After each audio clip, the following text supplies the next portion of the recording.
Si Nadine Lustre ay isang kilalang aktres, at mang-aawit sa Pilipinas. Pinanganak noong October 31, 1993, sa Quezon City, Philippines. Siya ang panganay sa apat na magkakapatid, nina Miracle Pagia Lustre, at Ulysses Lustre, isang mechanical engineer. Lumaki siya sa mundo ng showbiz, simula pa noong 8 taong siya nang magsimula siya, bilang TV host sa Storyland sa RPN9. Simulat sa poll, si Nadine ay ipinanganak na may magandang kulay ng balat na morena, ngunit sa mundo ng showbiz, hindi lahat ay tinatanggap ang natural na kulay na ito. Sa kabila ng kanyang talento, hindi maiiwasang harapin ni Nadine ang diskriminasyon, dahil sa kanyang pagiging kayumanggi. Minsan niyang naikwento, na may mga pagkakataong sinasabihan siya, sa pila para sa audition pa lamang, na, "Sorry ho, pero mestiza po ang hinahanap namin." Sa Pilipinas, mas pinapaboran ang mga may mapuputing balat, kaysa sa mga kayumanggi, na siyang natural na kulay ng karamihan. Pero si Nadine, hindi nagpatinag at hindi sumunod sa uso. Sa kanyang pagharap sa industriya ng showbiz, hindi siya nagpadala sa mga takot, at panghuhusga ng iba. Marami ang nagsabing, kailangan niyang pumuti upang makilala. Subalit hindi sumunod si Nadine sa karamihan. Hindi siya sumailalim sa mga whitening treatments at pills, na karaniwang ginagawa ng mga Pilipinong may kayumangging kulay, lalo na sa mga gustong pumasok sa showbiz. Hindi siya natatakot na labagin ang mga nakasanayang paniniwala. Isa siyang inspirasyon sa pagmamahal sa sarili, at pagbuo ng isang pagkakakilanlan na kakaiba. Pinanindigan niya ang kanyang pagkatao, at dumaan sa mga pagsubok ng may pagmamalaki. Sa huli, napakita niya sa lahat, na ang pagmamahal sa sarili, at ang pagtanggap sa kanyang sarili ay mas mahalaga, kaysa sa anumang panlabas na katangian.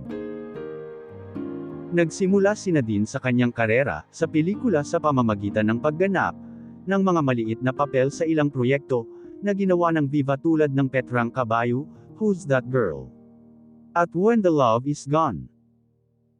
Pero ang tunay na career breakthrough niya, ay dumating noong 2014, nang siya ay gumanap sa papel, ni Rhea Rodriguez, sa teen romantic comedy na Diary ng Pangit, isang pelikulang ginawa ng Viva batay sa nobela na may parehong titulo.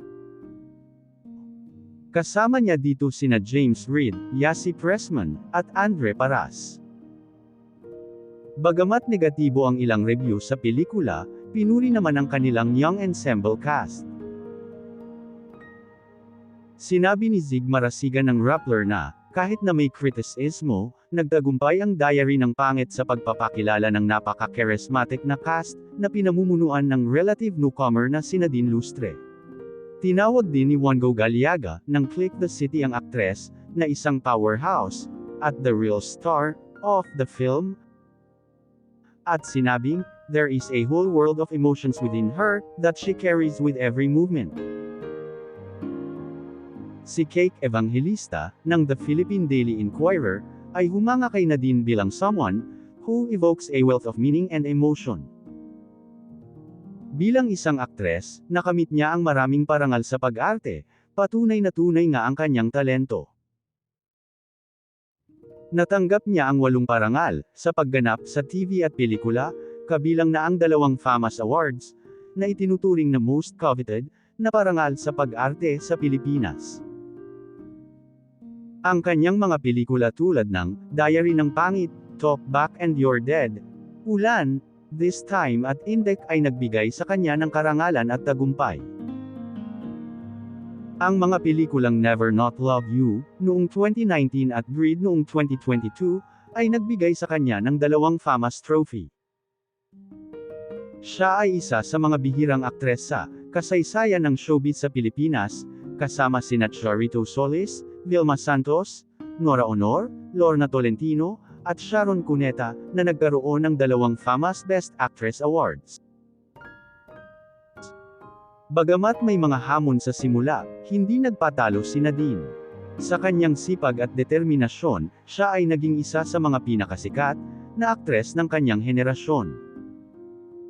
Kasama niya sina Liza Soberano at Catherine Bernardo, subalit sa mga parangal sa pag-arte, kapantay niya si Catherine, na itinuturing na most commercially successful actress sa kanilang batch. Ang kanyang kakaibang galing sa pag-awit ay nagbibigay sa kanya ng pambato laban sa dalawang ito. Naging bahagi rin siya ng ilang kilalang serye sa telebisyon, katulad ng On the Wings of Love, 2015 to 2016. At ang Till I Met You, 2016 to 2017. Sa larangan ng musika, ipinakita ni Nadine ang kanyang husay. Nakuha niya ang humigit kumulang na 18 na parangal sa musika, patunay na siya ay matagumpay na bituin sa larangan ng pag-awit. Noong February 2019, naging unang Filipino ambassador siya ng sikat na fast fashion brand na H&M. Noong March 2014 ng parehong taon, inilabas ang kanyang collaboration sa swimwear line sa tatak ng brand na tinawag na Selected by Nadine. Sa sumunod na buwan ay inilabas ang pangalawang wave ng special swimwear line ni Lustre. Noong June 2020, kasama ang aktres na si Maha Salvador para sa isa pang kampanya para sa swimwear line ng H&M, na tinawag na Selected by Nadine, at Maha ang mga koleksyon. Hindi lamang sa showbiz, nagpapakita ng husay si Nadine, kundi pati na rin sa pagtulong sa iba, at pagtataguyod ng mga advokasya. Isa siya sa mga boses ng kampanya para sa mental health awareness at pagpapalaganap ng kaalaman sa pagmamalasakit sa kalikasan o tinatawag na sustainability. Halimbawa, siya ay aktibong sumusuporta sa grupo ng Greenpeace at tumawag sa pamahalaan na magbigay ng tulong at kumpasyon sa gitna ng krisis tulad ng COVID-19 pandemya. Mula sa kanyang mga simula bilang isang batang host, hanggang sa kasalukuyan, si Nadine Lustre ay patuloy na nagbibigay inspirasyon sa mga Pilipino. Ang kanyang tagumpay at dedikasyon sa kanyang propesyon at mga advokasya ay naglalayo ng landas para sa susunod na henerasyon ng mga artistang Pilipino. Ang kanyang pangalan ay mananatiling isang halimbawa ng pagmamahal sa sarili, tagumpay sa kabila ng mga hamon, at pagtulong sa kapwa. Ang kwento ni Nadine Lustre ay patunay na ang pagiging totoo sa sarili at pagmamahal sa sarili ay makapangyarihan. Siya ay isang halimbawa ng tagumpay na hindi sinusukuan ng kanyang self-identity para lamang mapabilang sa lipunan. Ngayon, sa kabila ng kanyang tagumpay sa industriya ng showbiz, mas pinili na ni Nadine na mamuhay sa isla ng Siargao. Dito, itinayo niya ang kanilang tahanan para sa kanyang pamilya. Madalas siyang makitang naglalakad-lakad sa isla, hindi bilang isang sikat na artista, kundi bilang isa sa mga lokal na tao. Ito ang nagpapakita na kahit gaano kasikat, hindi mo kailangang mawala ang pagiging totoo, at ang pagiging malapit sa kultura at komunidad.